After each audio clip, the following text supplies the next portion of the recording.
famous black hat on the first national television commercials. I don't know if you've all seen it. It's the Social Security Disability commercials by Vidler. Well, I have watched them with admiration. People say, why do you always wear that crummy hat? He simply tells them, because it's my hat and I like it. He doesn't like the way the Social Security bureaucracy treats people who apply for their disability benefits. In fact, since the seminar is about Lyme disease, he threatened to tell you if he's already ticked off about bureaucracy. That's why I've never heard. But as the man with his name on the door, he is responsible for seeing to it that Vidler lives up to his reputation as America's most successful Social Security disability advocates. And there's nothing funny about battling the federal bureaucracy every day. He is keenly aware of how important Social Security disability benefits are to his tens of thousands of clients across America. And so, even without his famous hat, I would like you to welcome the managing partner of America's most successful Social Security disability advocates, Mr. Charles Binder.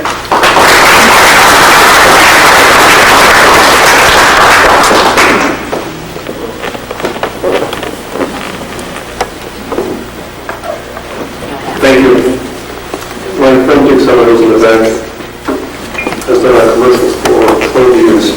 And every time we have to talk, he writes the intro, and we classify them by how many grimaces they cause. And I was at a scale of 1 to 5, this is about 3 grimaces. Anyway, thank you for inviting me. Actually, I'm very interested in being here because I really do know a lot about Lyme disease. I was telling Karen before she shot me down at lunch that I'm one of the few people in the room who's actually gotten the vaccine. And I got the vaccine because I had so many clients who had Lyme disease. And we originally started out, my brother and I, in Long Island, and in 1979, and 5% of our clients were probably Lyme disease infected people. And I remember all the original hearings. I was also telling Karen at the beginning, there was a famous doctor in Long Island, which his name, I couldn't remember his name, but I said, all my clients would say, he's the only one who takes this case seriously. He's the only one who treats me seriously. Every other doctor thinks it's psychiatric, or I'm making this up, or I'm exaggerating my symptoms, and they don't believe me. And there was this one doctor out in Long Island who took it seriously and was advocating a very radical approach to treatment of this disease. And it's interesting to note, of course, after the talks this morning, of course, the medical association really went after him. Of course, they said, this is a complete fraud. These people are just, you're making diseases up. People don't have diseases. You're over-medicating them. You're over-treating them. It was really pretty impressive, the fact that he actually stuck his neck out. And it was also pretty sad the way the other local people went after him. So, again, I really think that I was invited to meet this because, again, I really do know a lot about this, and it brings back a lot of nice memories of starting out. Also, one of the other deals that Dick and I had is that I'll come in here to talk if they give me coffee and we get a free lunch. really pretty spectacular. What I do is I represent people who have Social Security problems, and particularly disability problems. Social Security disability is a very great bureaucratic invention. It used to be considered the most popular government program. I don't know if that's so true anymore, but for many years it was on all the surveys. They asked you, what does the government do best? And it was Social Security. That was, I would say, in the good old days, because it's certainly not true now with the amount of staffing cuts that had for Social Security. People are no longer getting the sort of service that they used to get, and it's really a disgrace. All of the staffing in Social Security comes out of the trust fund, and every week when you work, there's a FICA tax, and that is your Social Security tax, and that pays for not only the program but the staffing. But for the last 10 years, the staffing has been dropping about 10% per year. And it's all part of this that government must be evil, and therefore the less government must be better. And as you gave the speaker just before me, the government isn't always evil. In fact, it's very rarely evil. And as much as I do with bureaucracy every day, and it can be frustrating, really frustrating as hell to deal with people who are just rigid and don't accept certain things. On the other hand, by and large, my experience with Social Security individuals have been fairly favorable. I think people be treated generally fairly. I don't find in the Social Security Administration that connections count. I think that's very important. I don't find that religion counts. I have very rarely found that race or color count.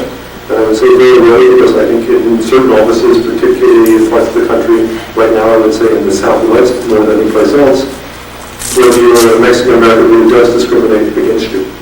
But I think generally the federal administrative system is incredibly fair in that regard. I was originally a public defender in Manhattan, and that was one of the nice things about being a public defender in Manhattan, since there was no money, there was never any problem about anybody being paid off or taken care of. It was really a pleasure to work there. And when I went into private practice with my brother, and I was doing some cases that were not Social Security cases, and I'd go to small towns, or what do we consider small towns, coming from Manhattan, where I was working with ladies at 4 o'clock in the morning, and everyone says, "You're kidding me." He says, "Well, that's the job." Everyone, if you get arrested with that, you're there at 4 o'clock in the morning. And you go to a small town where you have court early, and I meet the prosecutor, and he was in the judge's office there, and they talking about my case. And that sort of small town thing doesn't happen in the Social Security Administration, and I think that's really, really helpful. On the other hand, I have a lot of problems with the way they treat certain diseases, and one is really a typical one. Let me just give you a little bit of background on what the definition is and what the programs are so that you know. And I'm sorry, I have slides. I think we should talk about that, to have slides at some point, so I can stop talking and just point.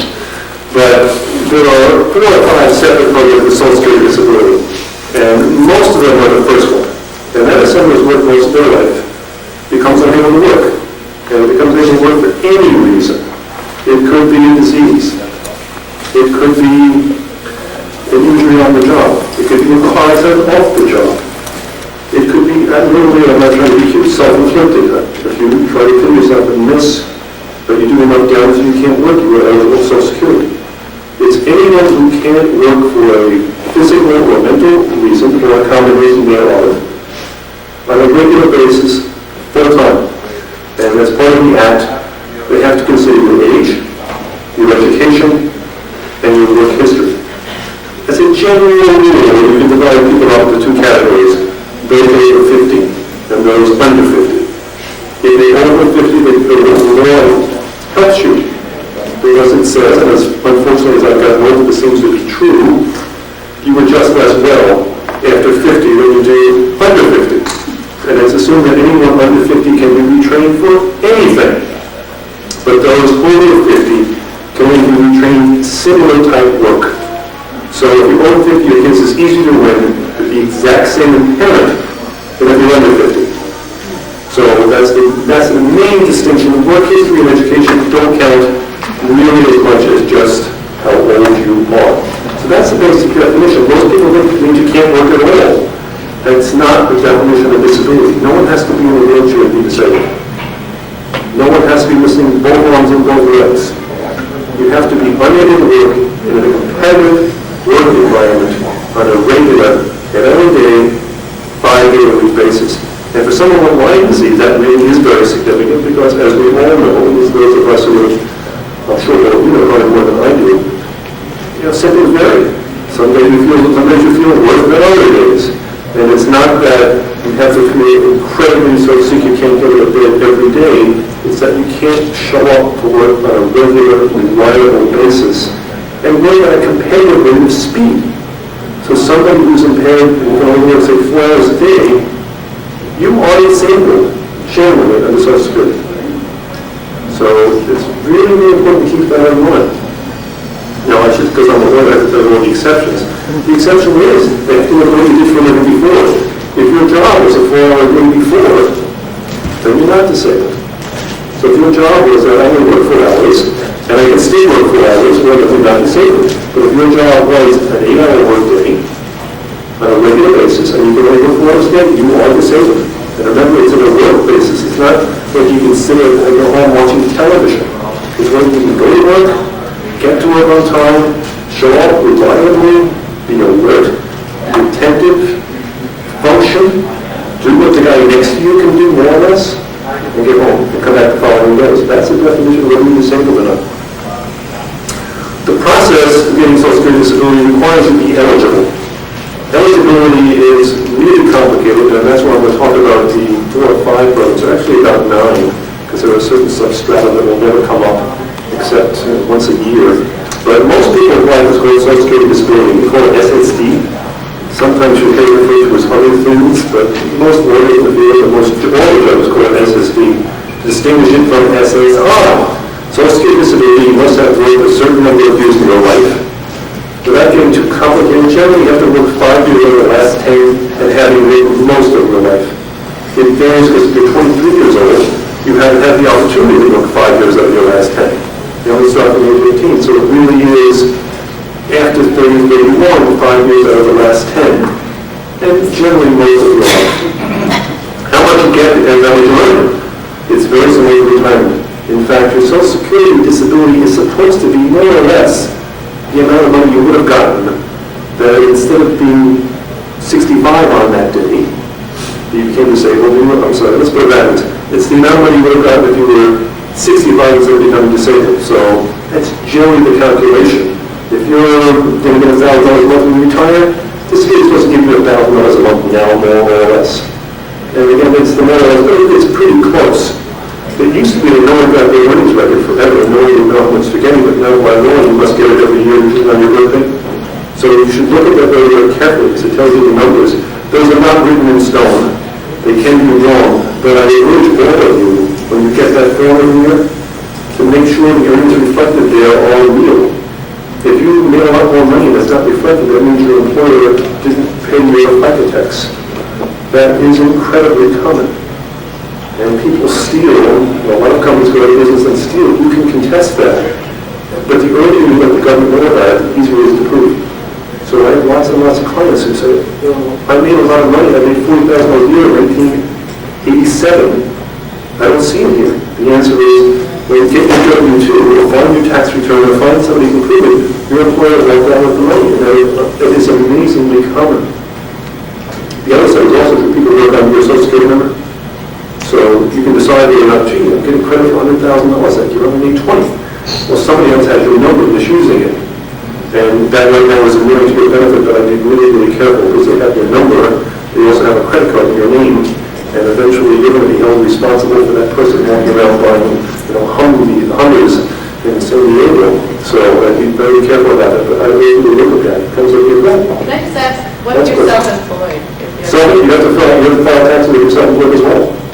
So you have to file your return and then you have to pay your FICA tax. In fact, you pay twice as much because an employer pays half and you pay half. Normally, when you're self-employed, you pay the whole, right? Right when you do your income tax. I'm sorry? Just when you do your income tax? Yeah, there's a provision where you do it. The advantage of being self-employed, by the way, is that you're allowed to adjust your tax more freely. You have 3 years, 3 months, and 15 days. That is April 15th. After the year is due to adjust your tax return. And that actually comes up an amazing number of times because people who are really get sick, chronically sick. And there's one is really a good example of this where they can work for a while, don't work, don't work. Well, when they first get sick, there's no out-of-that coverage because they've been working regularly up until that point and probably had a good job. So the amount they're going to get back is fairly high. And there's no issue about eligibility. Those balloons going on there are driving me crazy. There's a bar mitzvah next door. That's what that sound is. The room is being filled up. I was wondering what that was for a long time. What's that noise? But people who get sick and then start working a little bit, because they're out for 3 months, and they say, well, I can't stay home. I'll go back to work. And they take a lesser job or they take a part-time job. Well, all of a sudden their earnings going from 30,000 or 40,000, they drop to 9,000. And the following year they drop to 7,000. And then it gets to 4,000. And it keeps going on, and eventually they're no longer insured because they're not working enough to meet the insured status. And their gain also drops because every year they're working and they're making 5,000, they're dropping their average earnings over their lifetime substantially. So if you're making 30, 30, 30, and then it's 7, 5, 4, 3, the amount you're going to get per month is going to drop because they're going to average all the years you've worked. So it's one of the sad things, and I've always tried to figure out what's the right answer to this, and there is no right answer. You know, why should people who really try and keep trying to go back to work, they are punished for doing it? And it's really the truth, but I don't know the other answer. But it is the truth. They earn less money, they get less work. Yes, ma'am? What about the person who becomes ill while they're going to college so that they never get to work, but now they're over the age of 21, still can't work, mercifully are living at home because they, You should come with me, because you have all the right questions, because the other program is called the Adult Child's Benefit Programs, and that is for children who are become disabled before the age of 22. I do not know this one, so the age of 21 is set up. But you have to prove a disability before the age of 22, and one of three things has to have occurred. Your parents, that is natural-born parents, must be eligible for Social Security. So if your parents have worked, you're not eligible, but if your parents have worked, you get earnings on your parents' record. You get to choose whichever one gives you the most money. But one of three things must have happened to one of your parents. They must have passed away, they must have retired, or they must have become disabled themselves. Now, you have to prove disability before age 22, but one of those three events must occur before you can apply. So it's not uncommon for someone to apply at age 45, saying they became disabled before 22, because dad or mom was just retired. We actually had one case, and I'm not making this up. We had a woman in a nursing home who was 80. This happened about 7 or 8 years ago, and we had approved her disabled back in 1935, because that's when she became 22. Her father died in World War II. She never knew that there was such a program. In fact, they developed such a program until the late 60s. So she could never have applied. She's been chronically ill all her life. It was always in institutions.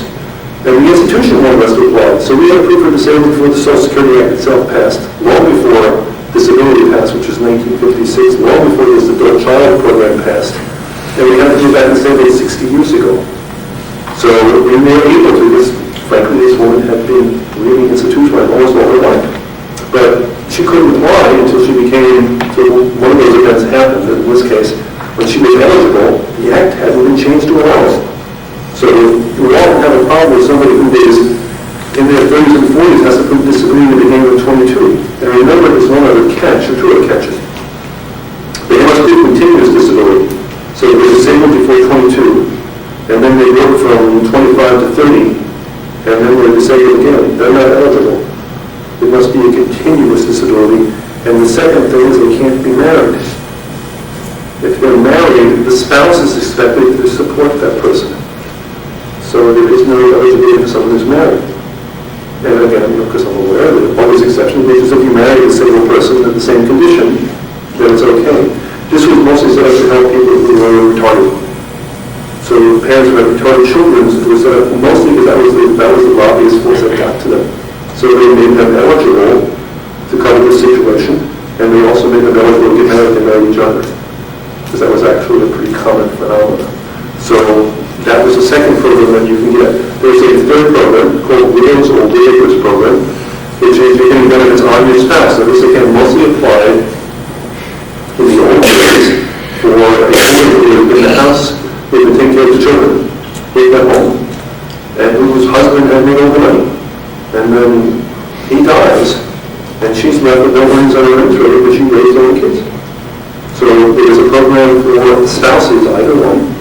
If the spouse is that, again, the spouse is the one who's eligible, he's the one who made the money, or she's the one who made the money, and you get benefits on that earnings record, but you must have been married a certain number of years, and you must be 50 or older. And it's the same circumstance. You can't apply to your 50, but the disability must have begun within 7 years of the spouse dying, or if you had children, 7 years, the child was 16. So if you have somebody who is 45 and is disabled, and whose husband died 5 years earlier, that person is eligible because you can prove the person became disabled within that 7-year period. You can't apply to your 50. And there are various ways that happen. You have to have been married a certain amount of time. Generally, it's 9 months before you're eligible. But it's only 9 months if you marry somebody who you know is going to die. And the truth is there are a lot of people out there who look to be covered by programs. So for a while there was a big scandal about people who go to hospitals and marry the guy who's about to die. And not only for the widow, they get themselves Social Security as the spouse, as the widow. So the widow clause that you must have been married 9 months. But the acceptance that is that, and this happens unfortunately all too often, people die on their honeymoons. Well, you didn't anticipate the person dying on a honeymoon of a plane crash or the drunk driving episode, which really comes up a lot. And then the surviving spouse is eligible, because even though the marriage didn't last very long, they didn't get married anticipating the person would die. So that's a somewhat parenthetical thought. The third program I want to talk about is the SSI program. And the SSI program, unlike the other two programs we mentioned, the Adult Child with Disability and the Widows program, is one you don't work for. SSI is a poverty program. And it covers people who have never worked or have never worked a lot or haven't worked recently. To be eligible for it, you must be disabled, and the definition is the exact same for all these programs, and very different than the program before you. Disability means different things depending upon the act. But for SSI, you must be impoverished. So essentially, if you're not on welfare, you can't get SSI. You find a lot of elderly people getting SSI because they run through all their money. And that's where you find a lot of people going to nursing homes trying to get SSI, because SSI gives you Medicaid. And for those of you that are pretty much an industrial state like Connecticut, Medicaid is an extremely generous program. It's an option for the states to take Medicaid, or they can take various portions of it. Most of the big industrial states in the North and the Northeast, Midwest, have chosen what I would call the Cadillac version, which is they take everything. And that means they'll cover all the programs the federal government might offer its citizens. And the federal government pays 90%, the state pays 10%. In some of the other states, particularly in the less industrial southern states, they don't take Medicaid at all. So they don't want to pay the 10%, so they get nothing. So those programs are not as, there's not much covered there. And unfortunately, that's one of the problems has been, if you're in a nursing home in a northern industrial state, the state's going to pay 10% of the cost, and they move the people here to get them into the nursing homes. Because there is no nursing home Medicaid coverage in Alabama, for example. So it's an unequitable thing, but it has nothing to do with lung disease. I'll try to keep on the subject matter. Let's suppose you had one, though, and you speak to your doctor and you say, I just heard this really interesting talk about disability. Am I eligible? What have I got to do? Well, you have to apply. And you have to apply by actually signing your name to a form. People see things from Social Security, say you call the 800 number, and they will give you the 800 number if you can never get through, and family information is useless. You don't apply by calling the 800 number. They tell you how to apply, they'll send you an application. Well, maybe they will, and maybe they won't. Maybe they'll put it on the computer, and maybe they won't. You haven't applied until you get an application, and you send it to Social Security, and they receive it and put it in their computer. Even you're sending it without you sending it is not an application.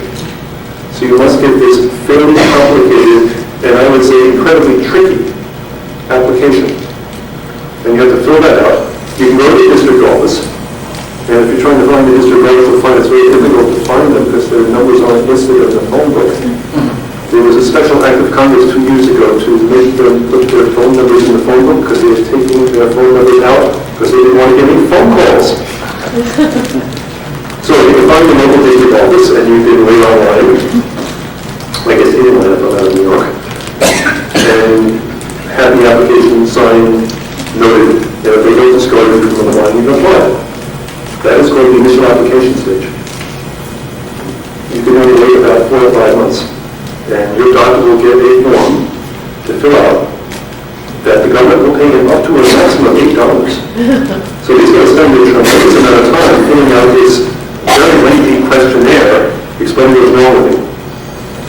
And then they'll often send you to a doctor, and in this part of the country, you'll see a general surgeon for your terrible lung disease, because obviously general surgeons are the people who know all about this.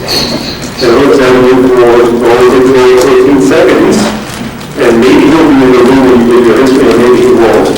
And then they'll get this report saying you can run the marathon. That's how it works. And then you get a decision and you're denied. And that's called the initial application stage. They have a second stage then, called reconsideration, which goes to another part of the Social Security Administration. And we look at the exact same case we did the first time, and after 5 or 6 months of intensely studying, your $8 form your doctor may have filled out, and the government report to the general surgeon, and they say, well, we feel the exact same way before they became on the marathon, we just run half a marathon. And then they request a hearing. And if you're in the Hartford area, you're very lucky. Or you actually, there are two hearing offices in Connecticut, Hartford and New Haven. Both of them are really pretty good. Hartford is really pretty excellent. And there are a couple of judges there that are really, really top-notch and smart, and will actually look up your disease and really know what's wrong with you. I mean, it's really impressive. That's uncommon. So Hartford is really, really a good office, and New Haven's not bad. There's one judge that everyone thinks is not off to speed, but that's pretty good. That's a pretty big issue. And then you'll have the hearing. That's where you have your first chance of winning. Every once in a while, someone will win at the initial stage. No one ever wins at recon. But every once in a while, someone will win at the initial stage, and it's sort of being expected when they're permanently hospitalized. They have no arms or legs. And I'll tell you something, if I can digress for a minute. I'm not trying to be amusing, but this is a case that happened in my office yesterday. I got a decision from a state, I think it was Michigan. I had a client who literally, it's not funny, lost her legs. And it's really sad because she was a diabetic, and what they call a non-compliant diabetic. She was going to be cured by faith or by holistic healing or whatever else it was, but she decided she was not going to take insulin. Her doctor, because I spoke to her doctor, said, I didn't want to see her again. So a year ago, I told her if she didn't take insulin, she was going to lose her leg. Well, she lost her leg. In fact, she has now lost both her legs. She lost one 2 years ago. She lost one, right after I spoke to her, she lost one. And then she lost the other one recently. And she was found disabled 8 months after losing her second leg. And you try to figure out, why does the government find somebody disabled from diabetes having lost both legs 8 months after the second amputation? And can anyone ever justify that? And I tried to find out how they did it. And I found it disabled the day of her 55th birthday. That's the date they chose. And I tried to figure out why, what special, unique skills did this person have that would make her able to live until she's 55? And she was a truck driver. Just try to think about that. You're 52 years old, 10th grade education, you're a truck driver, which includes heavy lifting. You have no left leg. Now, you can't do that job without both legs. Now you have no right leg. I can't even imagine doing anything like that job. 8 months later, they deemed her disabled. Just as if that was an initial case. That was at the initial stage. Those are the sort of cases you win at the initial stage. And that's a pretty good example of how crazy the system can be. She won't even was to say when it hearing. But that won't be maybe for another year and a half or 2 years. That's how far behind they are. And I guess she's fairly lucky because she will receive her checks while she's waiting for the hearing. So we should have some sorts of income. Most people can wait 2.5 years to get to the hearing, which is the first real chance of winning. And during that period of time, if you go back to work, they say, see, you really wanted to say that you went back to work. The fact that you were about to lose your house, and you went back and your friend gave you a job, you held on to it as long as you could, well, you really were proving that you could work. It's really, really hard. And again, this area is not so bad. If you go to Southern California, it could be 4 years by the time you apply until you get to a judge. And you have no chance in hell until you get there. So I'm afraid to ask my clients how they get there, how they make it. Most of them lose their insurance right away. Can't afford to go to the doctor without insurance. Most of them can't afford to take the medication. Those women with diabetes, I mean, the question I don't want to ask, because I don't want to know the answer, is the reason you stopped taking the insulin because you couldn't afford it? Couldn't afford the needles? The insulin is very cheap, but the needles are not. Is that the reason? I really don't want to know in a country like this that people lose their legs because they can't get covered by insurance. They have no insurance program, they can't get to a hospital. You know, I speak to clients all day long, and that's often what I'm told, and it just rips your guts out. Anyway, when you get to the hearing, what will make you win? And I'll go back to that doctor in Long Island, I'm really sure, who was the first Lyme disease doctor I ever dealt with. And judges were very, very skeptical of Lyme disease when it first came out. And we're talking about when they first diagnosed, they first gave it a name, and all these people are coming with these vague neurologic, mostly neurologic symptoms. It wasn't so much that I recall people feeling sick or flu-like. It was mostly cognitive problems, having trouble remembering. I can't remember what I did. Somehow I see something that doesn't really register what it is. You know, I see red, I say blue, and I'm saying blue, but I'm thinking red. That's sort of very, very mental confusion sort of testimony. We would get that all the time. The judge would say, this is such a vague sort of thing. There is no test for it. None then, none now. That would say, yes, you have it, no, you don't have it. It's a clinical judgment. Those are harder for the government to handle. They would love to have you have a label. They want to be able to say, here's your test. You have heart condition, you have an ejection fraction number. And if you have below 30, you're disabled, above 30, you're not disabled. They like that sort of stuff. You have an IQ test. Above a certain number, if your IQ is below 60, you're disabled, it doesn't have anything else. If it's above 70, too bad. That's the rule. They love those sort of things. You get diseases like Lyme, it's really, really hard because there is no test that really, someone would say, that's it. They also bring doctors into the hearings. Most of them are retired physicians who say, well, this guy out in Long Island, he's just ripping his clients out, he's ripping the insurance companies off for treatment. This is all phony stuff, these people are all psychiatrists, they're not to a shrink. And that would be the testimony. And the reason that this particular doctor was able to really persuade most of the judges was twofold. One, he did the single most important thing in winning the Social Security case. He wrote an intelligent, typed report explaining, here's the history, here are the symptoms reported, here's what I've done, here's my diagnosis, here's why I have this diagnosis, here's what I've done in terms of treatment, here's my opinion. That is by far the most important thing you can do in a case. You know the real estate joke, location, location, location? Social Security is medicals, medicals, medicals. You can forget 90% of everything else if you have really good doctor support. And really good doctor support means the doctor wrote an intelligent report, preferably typed, but not always. I'd rather have an intelligent handwritten note than nothing. But if you can type it up, and now what we do with doctors, particularly in clinics, who don't have staff, is that they say, write it out in handwriting, we'll type it up for you, send it back to you, make any corrections until you get exactly what you want to say, and then sign it. Because with computers, you can put that. You can create stationery. The doctors are not stationary. And as long as they sign it, that's what counts. The doctors don't have to come to the hearings. In fact, I don't ever want a doctor to come to any of my hearings. The judges are mostly former trial lawyers. They haven't tried a case in 40 years. They won't be the best trial lawyer of all time, and they want to cross-examine the witness. You don't really want that. They can't cross-examine a piece of paper. So I really think they have a really intelligent report, and that's what this guy used to do. And because the clients would come with consistent testimony, just persuasive. These people would come with long work history. People were making, in 1979, $40,000 was a lot of money. And Social Security's going to give them $500 a month. Why in God's name would anybody give up a job that pays $40,000 and gets $500 a month? That was a very persuasive argument for most of the judges. And they would say, I'd love to work. It's just when I get up in the morning, I can't be sure I'm going to function. I really don't feel comfortable driving. When you're driving and you can't remember what you're doing or where you're going, it's really scary, particularly in Long Island. And they would have this doctor, they write these long reports. The judges didn't particularly accept the treatment program, which at that time was almost weeks of constant IV. And there was some suspicion as to whether this treatment worked. Again, frankly, I don't know whether it worked or didn't work. I have no idea. My clients would consistently say, however, they felt better getting treatment than they did without the treatment.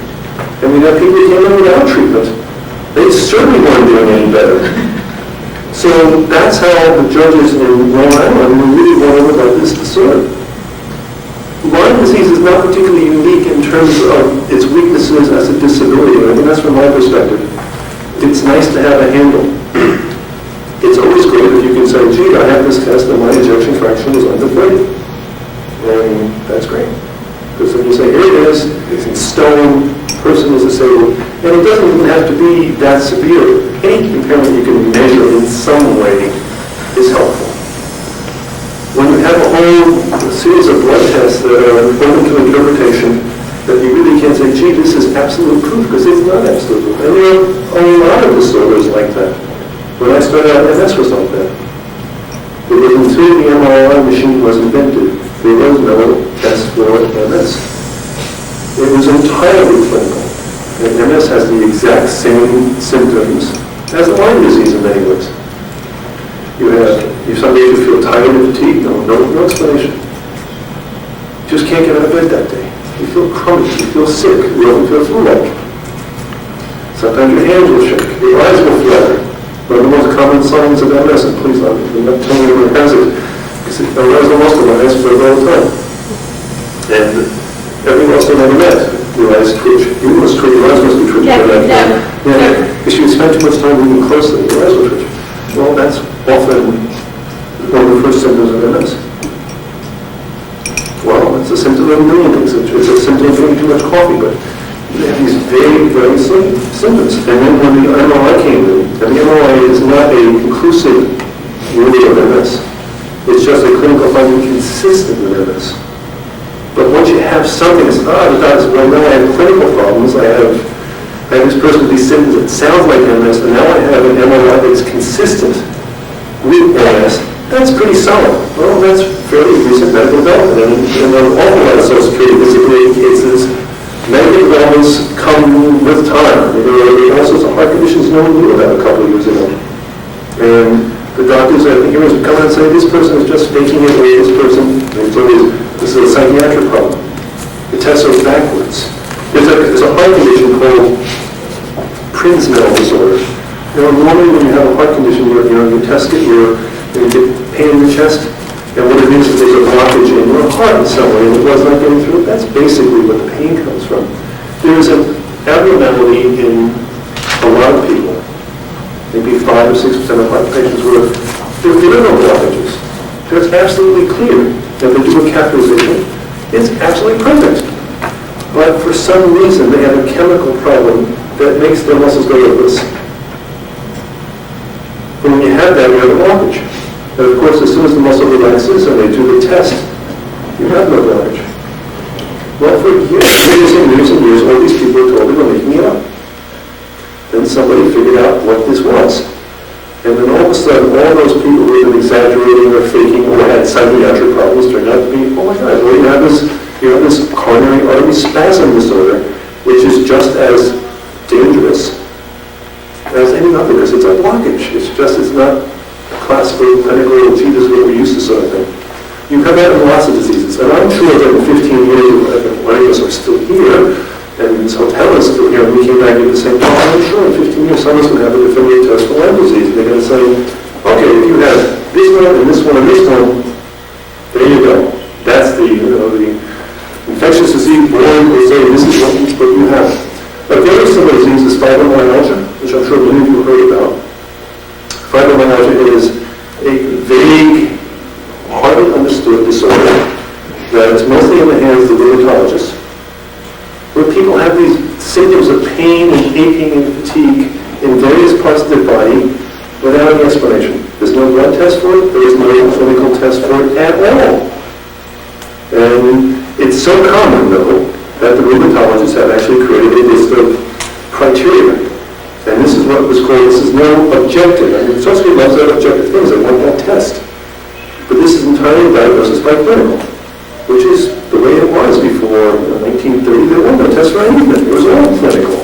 Doctors listened to what we had and said, that sounds like this, and that turns out to be 90% of the time they don't right. The most important thing you tell your doctor is your history.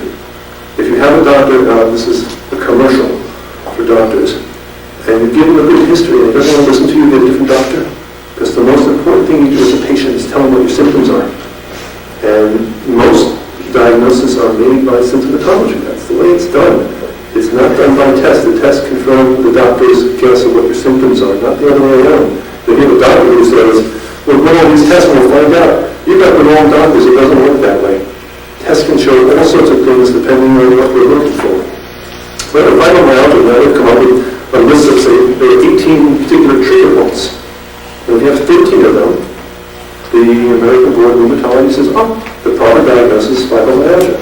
Now, nothing has changed in the world Since that happened, except in Social Security, now you have a definite way of saying, here's an objective standard, but it's not objective. It's all based upon you complaining about 13 separate areas of your body.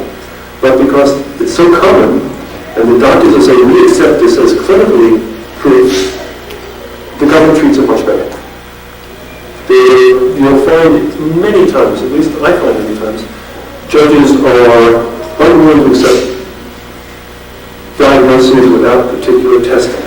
And when you have a relatively rare disorder or a hard-to-diagnose disorder, and one certainly is that, there are much higher cases to win because you're lacking objective evidence. On the other hand, if you flip it over, it's also the easiest case to win because there is no test. So you can't lose on the grounds the test shows you don't have it, or that you have a false negative. I mean, false negatives are very common. You have a false negative. Well, in Social Security, that's not a big deal if you're doing an absolute witness test. So it's really, in certain ways, it's a very liberating thing to be able to rely upon the doctor's opinion. And the doctor's opinion counts the most. So in terms of winning cases, you're never going to win a hearing. And you're never going to win if you don't have a doctor's opinion. Just sort of an aside, by the way. Social Security cases, in terms of orders of legal disability, are generally orthopedic, cardiac, psychiatric. Orthopedic, there are bleeding tests, and they do X-rays and MRIs. Most of which aren't particularly useful, but once they have the tests, cardiac, probably the easiest thing to measure in terms of they have all sorts of tests, but the number of false positives and false negatives are astounding. I mean, stress tests themselves, which are supposed to be the gold standard for heart conditions, are among the most common disorder that there are false negatives and false positives. Really? Maybe it's 60% accurate? So we have lots and lots of tests, but not too many of them are accurate. And they still have diagnosis that when they have a heart attack by a blood work, but in terms of looking at the angina, it's really hard to tell. But with third class common disability, it's psychiatric. And there is no difference in terms of the clinical findings for a psychiatric disorder than an orphan disease. I dare anyone in this room to tell me an objective laboratory test for an emotional disorder. But because it's such a common condition, and the doctors have written so often about it, and discuss it, and recognize it so much, Social Security has no trouble accepting it. I think the problem with Lyme disease, and I think Karen should really get point of it, is that the more you can legitimize the fact that this is a real disorder, and people really have it, and the fact that it's hard to diagnose doesn't mean they don't have it, really affects the way Social Security treats cases. I would just point out another example. It's not fibromyalgia. The CFID, the chronic fatigue group. The chronic fatigue group was the laughing stock of lawyers in Social Security for many, many years, because there's no test for chronic fatigue. And it sounds like, people are just tired. And there's absolutely no test whatsoever. No one has any idea what causes it. I've read all the literature that I get from the foundations, they're called CFIDs, they're only called chronic fatigue. What they have done is they've gone to Congress, and they've organized, and they've met with senators, and they've met with representatives, and all of a sudden Social Security takes them very seriously. And in fact, it's really gotten a tremendous amount of legitimacy in the federal courts. There's a case that came out of Connecticut that went on appeal to the United States Court of Appeals, which is, at least in this part of the country, is the second highest court in the country, Supreme Court being first, Court of Appeals being second. Where they talk about chronic fatigue and the fact that the person who has it can be just as disabled, even though in fact there is no test for it. And there's no way to document you have it or don't have it. It's really relying upon the clinical judgment of the doctor. And it comes down to the doctor says you have it. You have it. And frankly, that's a scale system as I can think of it. There's the person who went to medical school, not the judge who went to law school. I mean, I'm not an expert in medicine. I read the New England Journal of Medicine every week, and I read all of this stuff because it's part of my job. I couldn't diagnose anybody. How can I say that somebody has it or not? That's why you go to a doctor when you get sick, because they went to medical school. They are the single most important person in a Social Security proceeding, even though they never participate. So, in terms terms of getting disability if you really can't work, the first thing you have to do is get a doctor who's on your side, who listens to you and believes in you, and they can will cooperate. Having the doctor say, yes, I know you have it, and I'm giving you the best treatment I can, I know you can't work, it's nice, but if you won't put that in writing, it doesn't count. And I have doctors all over the country who say, I'm too busy to write a report. And I just don't do it. That's not part of my practice. I'm only a doctor, I don't help my patients. I have arguments with doctors almost every day, and I say, look, this is your ethical responsibility. You have a patient that you believe in, and you're telling me on the phone is disabled, can't work. If they win Social Security, they get their monthly check, what they're entitled to, and they work for it, that's why they take it out of your taxes, so when you can't work, it's there.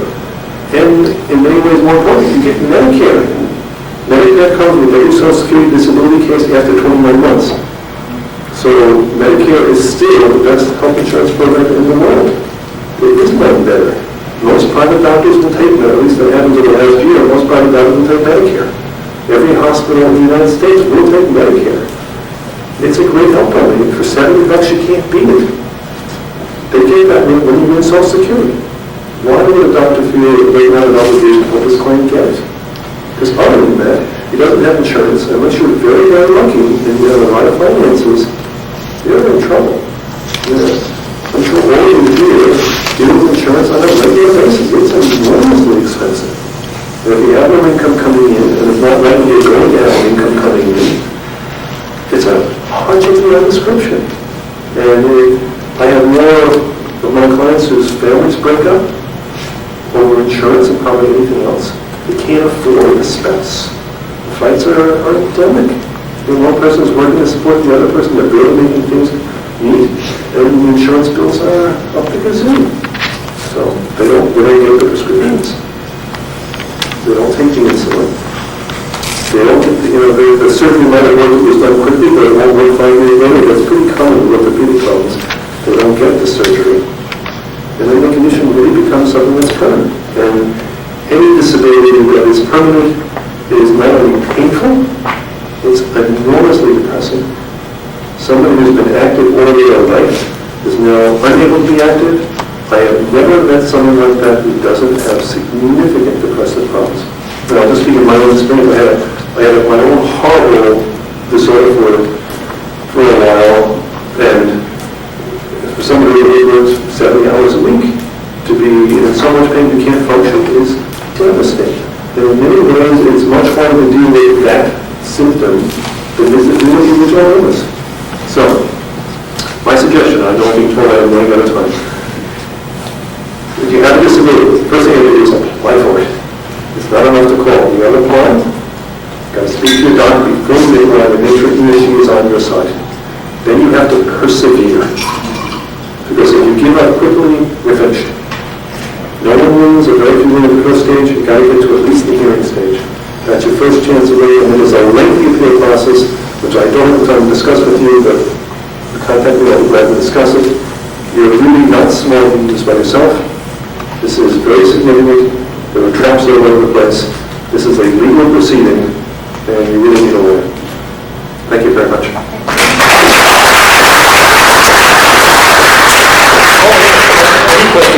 Go ahead. If you have somebody that was diagnosed with an illness and they've been collecting Social Security, say, for like 10, 12 years, and then an illness isn't really what they had all along, should they like go back to Social Security and tell them, because they're like kind of beyond where Social Security doesn't bother with them and check on them, should they go back and say, well, this isn't really what I had this? Because it doesn't matter what the diagnosis is. So they're putting out a heart condition, it turns out not to be a heart condition, it's really a pulmonary condition. This diagnosis, then that happens, that doesn't matter. It's the symptoms that are causing that matter. So the person is still having the symptoms, regardless of what title they give it. There's no conflict at all. If the person gets better because they got better, then they're not going back to work. And if somebody's on disability, the government will reward you immensely for trying. They give you insurance for, believe it or not, 9 years right now.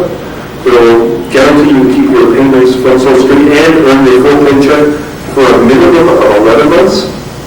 I mean, in one there are a lot of incentives out there to get you off disability. By the way, people on disability are supposed to be reviewed every 3 years. It hasn't happened in a decade because they have so little staff. They don't get anybody. So someone who does get better never gets reviewed, which is not healthy for the system or for them. Good. So going back to that person who is 22 years old, what can that person do? They should apply for a Social Security disability now. Okay.